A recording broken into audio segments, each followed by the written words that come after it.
Oh, pero taga diin ikaw sa Coronadal, Ma'am Ann? Morales po. Kaya Ah, hindi ko gusto magpakita sang ano, sang face ko kasi yung mga family ba. mm. Alam mo yung nagwo-worry sila, yung alam mo yun, yung ganong mga sitwasyon. Kaya mas ano na wag na lang po. Okey, Kasi naintindihan ko kahit naman. sila tumatawag din naman kasi every time, alam din nila yung mga nangyayari. So, alam mo yun kapag malayo ka sa Pilipinas, so mas gustuhin mo na lang talaga na as long as kaya mong ano, wag mo na lang sabihin muna kasi okay ka naman din eh. Yung ganon. Mm. So, Ma'am Ann, sa Mm. area ka sa Morales, pero pila ka na ka tuig da sa Bahrain, ma'am? Diri sa Bahrain, magto 2 years na actually. Ano ang aton trabaho dira, Ma'am Ann? Secretary po ako ng advertising company. Mm.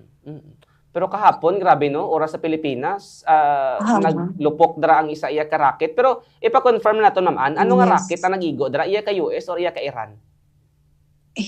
Hindi kasi ano ba, hindi kasi namin alam kung from US ba siya or no, kung from Iran ba siya or what. Basta bigla na lang. Mhm. Mhm. Hindi namin alam kung saan ba talaga siya galing. Mm. Kasi supposed to be yung ano po, yung Bahrain po is nasa gitna po siya ng ano, ng Iran at saka Israel. Kato nga So gid. So, nasa gitna po siya. Oo. malakad gid ang ano, ma'am ba, malakad gid ang Mhm. racket sa inyo gali. Oo, kaya pero nung last time kasi nung nagkagulo din, hindi ganito na malakas. Hindi siya ano, parang hindi siya alam mo yun, yung diretso siya sa lupa, hindi eh. Pero ito kasi maririnig mong malakas talaga, yung yanig malakas talaga as in. Mm, mm. Pero nakibot na ikaw, layo ka sa epicenter, ma'am, sining naiguan sang rocket? Actually 15 minutes away lang ako sa US base. Oh, Actually, yung bahay ko is nasa likod lang. Makikita mo kapag may mga missiles na mga, alam mo yun, na mga bumabagsak. Tapos yung sabi nilang Jufair is malapit lang ako dyan. 10 minutes away lang yan. grabe 'no? Malapit lang talaga siya Oo, sa location ko. Tsaka yung sumabog na ano na hotel, yung Era Hotel, yeah. which is natamaan siya ng drone, is Hmm, malapit lang ako, 6 minutes away lang. wala lapit-lapit, oo. Kaya sobrang ano, sobrang lapit talaga yun ng location ko actually. Mm. Pero sa ngayon, ma'am, Kasi nasa kumusta? ano lang siya eh. Oo. Pero 'pag kahapon, ma'am, anong oras dira, ma'am, sa inyo nag-igo ang rocket or drone? Um, mga ano, hindi ko kasi na napansin na yung oras. Siguro pa, kung hindi ako nagkakamali, parang mga 10:30, no, mga 11, I think 11:30 ganun. Kasi yung kwento kasi, hindi ko kasi alam eh, yung sabi lang sa akin ng katrabaho kong ibang lahi, sabi niya, nag-aano daw, nagigiyera daw yung, yun nga, yung Israel at saka Iran. Sabi ko, ha, kailan lang? Sabi niya, just now, sabi ganun. Sabi ko, hindi ko na ano, tapos after 20 minutes, yung mga kasamahan ko, nasa office ako nakaupo, so biglang may sumabog malakas kasi malapit lang sa office namin yung Jufair na tinatawag nila. So Hmm. nagsitakbuhan na yung mga ibang lahi. Sabi ko, ano yun? Sabi ko, nung lumabas ako, may mga missiles na sa taas. Kaya sabi ng amo namin, umuwi kayo, lahat ng staff umuwi. So pag uwi ko, ganun, ang lakas talaga yung impact ng, alam mo yun, yung parang hindi mo alam eh kung saan nang gagaling, basta ang lakas. Tapos syempre kayo, kakabahan kayo kasi hindi mo alam kung saan ba, baka mamaya may mga debris na mga ano, alam mo yon yung mga ano ng missiles, baka mamaya mabagsakan kayo, hindi mo alam. Mhm. Yung ganong mga situation. Mhm. Mhm. Pero as long as inaano naman, in-intercept naman ng ano ng government ng Bahrain, kaya naman nila. So hindi lang natin malaman yung dito, hindi lang namin malaman. Syempre hindi mo maano minsan may tumatalsik na kung ano-ano. Kaparehas kanina may tumatalsik, sabi ko, "Ano 'to, may tumatalsik." Baka mamaya dito mapunta sa bahay ko, sabi kong gano'n. Kasi as long as hindi ako pumupunta ng evacuation kasi ang daming tao. Ang daming tao actually. Even ang dami din namang evacuation center. So mas pipiliin ko pa din na dito na lang muna ako sa bahay kasi every time naman nagsisirin. So every time meron naman ding update galing sa government ng Bahrain. Mm. So safe pa din. Yun nga lang, minsan may nakakalagpas na mga missiles, yung mga something, ewan ko anong klaseng mga ano yun, yung mga parts ng missile. Syempre kapag sumabog yun sa taas, alam mo yun, yung parang maglapta yung mga missiles nila, something ganun. Yung mga parts. Pero ngayon nga lang, ngayon siguro mga 2 hours na wala namang putukan. Pero mga kanina, mga alas 3 dito, which is dyan mga 7:30 or 8, ganun. Merong sabog, malakas. Okay.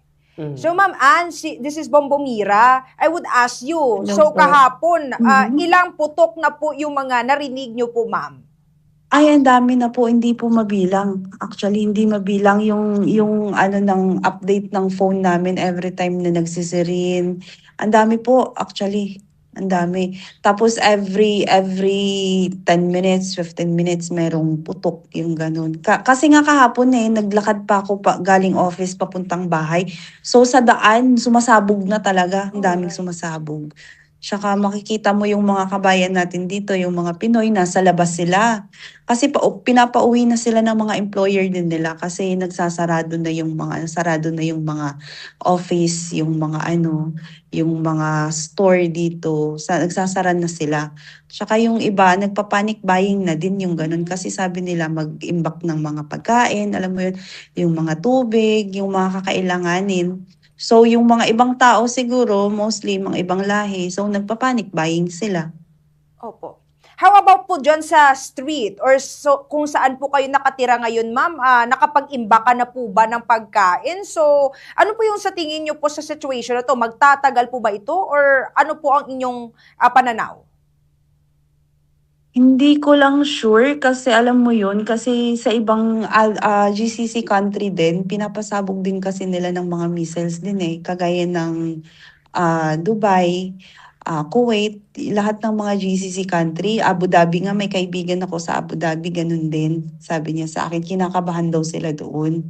Sabi nila, kasi pero yung Saudi naman, may friend ako doon, sabi niya, wala naman daw sa Saudi. Sabi niyang ganun. Sa Saudi, pero mostly daw, kasi yung tinitira kasi nila is yung may mga US base. Kasi yung dito sa Bahrain, Fifth Fleet US base meron dito. Opo. Ma'am, pwede po natin ma-clear kung sino po yung mga tumitira po sa US base. So, ma-identify pa po ba natin kung anong country yun, Ma'am? Iran po ba? Kasi yes, according sa sa government dito, yun yung sinasabi nila, Iran talaga. Mhm. Alright. Opo. Pero kamusta? Iran. Okay. So, kamusta naman po yung government ng Bahrain? Ano po yung mga preemptive measures na ginagawa nila right now upang wala pong mga masugatan at wala pong mga casualty na ma-attributed po dyan sa Bahrain? Actually, yung government ng Bahrain naman, thankful naman yung mga dito, yung mga tao kasi mabilis silang magresponde. Kagaya nung nangyari diyan sa ERA, yung sumabog na hotel, which is natamaan ng drone. Sumabog siya, so mabilis lang nila din naapula. So hindi din naman kumalat yung apoy kasi as long as yung mga employees dito, mostly nag-iikot yan sila. At saka every time kapag may missile silang nadidetect, nagsisirin sila kaagad, nagbibigay sila kaagad ng mga notification sa lahat. Alright.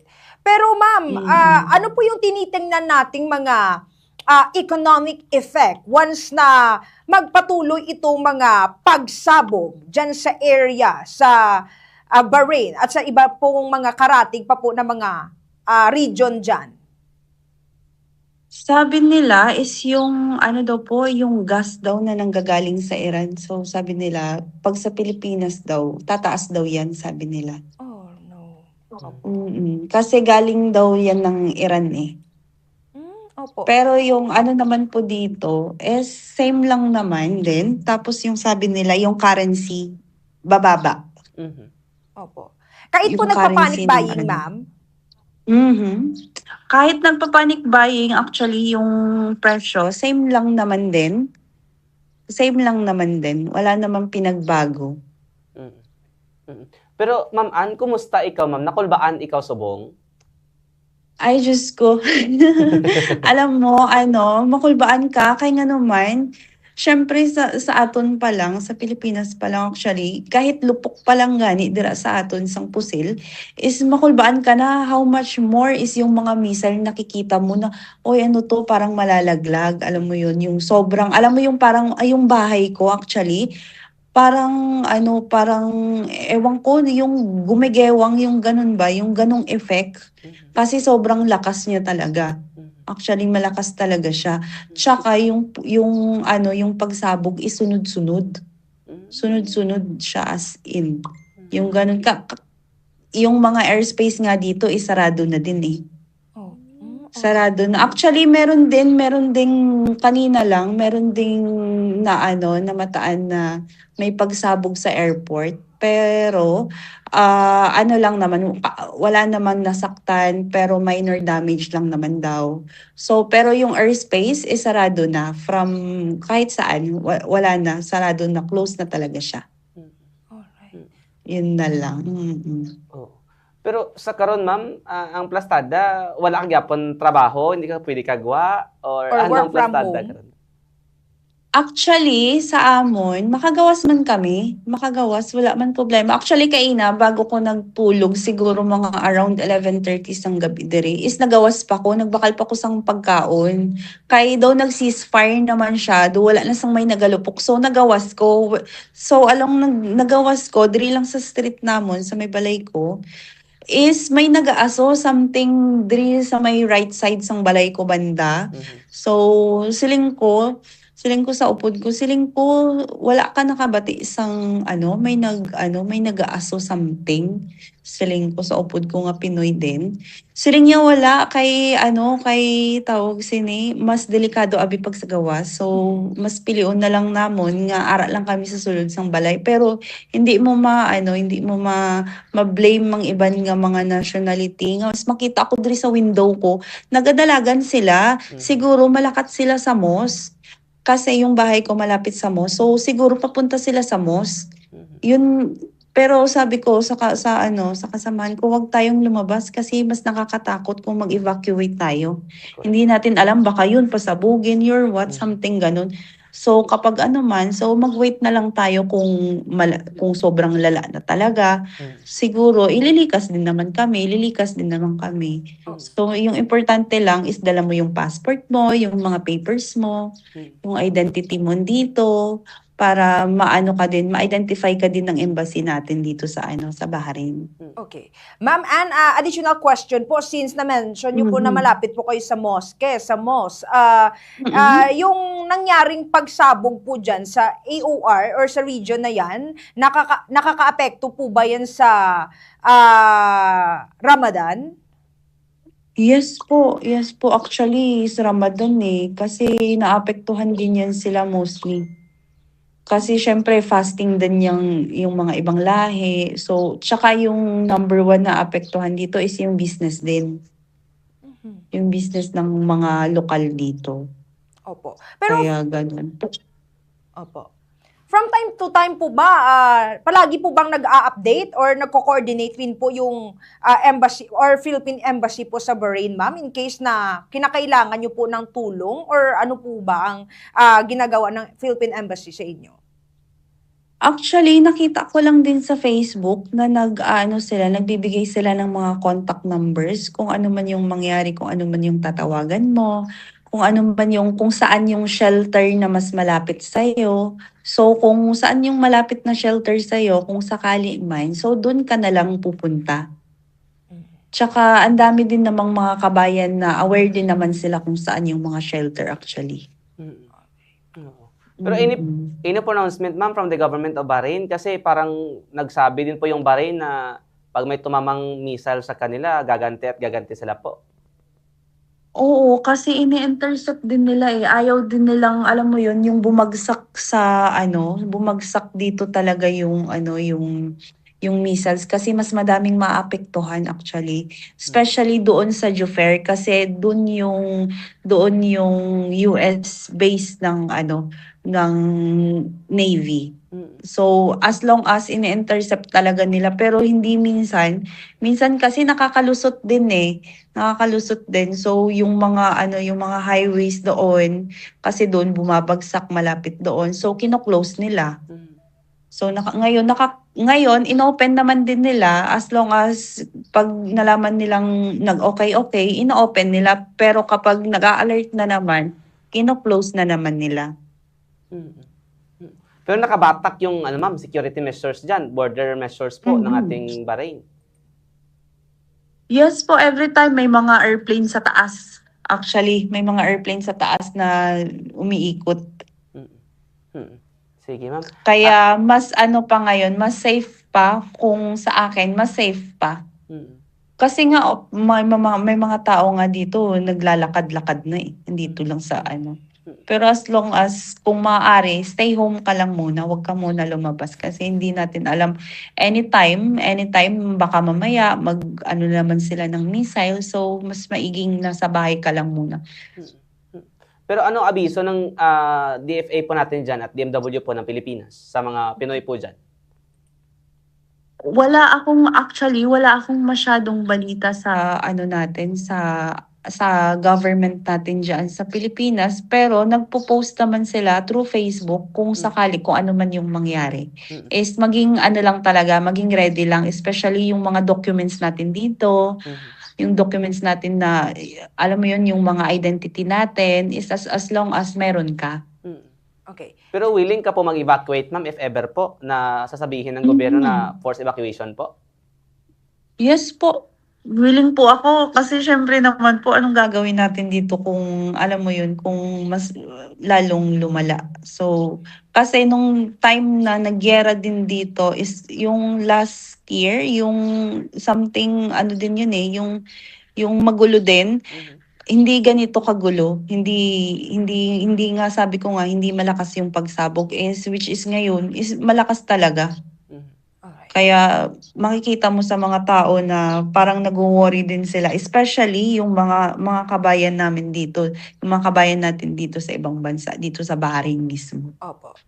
Ma'am Ann, may additional question po ko to make this clear po para po sa upang matapos rin po yung pangamba ng mga taga-Coronadal nating mga kabombo, especially para sa mga family nila na nasa UAE and sa Bahrain, especially dyan sa region ninyo.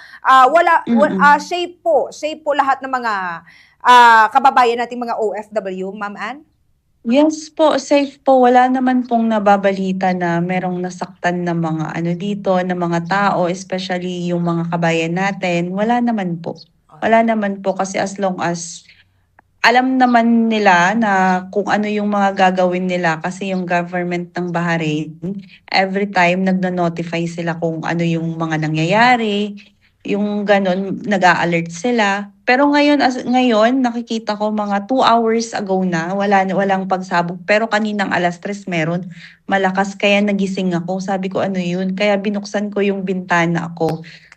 Kasi kapag nakasarado actually yung bintana ko, hindi ko naririnig kung ano yung nasa labas. Kaya binubuksan ko siya kasi kung makikita nyo po dito ayan diyan makikita nyo diyan yung mga missiles actually. Actually may mga footage ako na meron kagabi lang. So kasi binabawal na ng government ng Bahrain na nagpo-post ka regarding that one. Regarding sa mga videos na ganun kasi may mga reasons din sila siguro na bawal. Inaano nila hanggat maaari walang lumalabas na mga videos or nagla-live ka man dyan sa Facebook, hanggat maaari hindi nila inaano yan. Binablock I think nila. So merong mga parusa something kung malalaman nila yung ganun. So as long as meron naman ding news for Bahrain, kapag naka-follow ka doon, kapag naano mo yung nila, page nila, so lahat ng mga information time to time nag-a-update sila.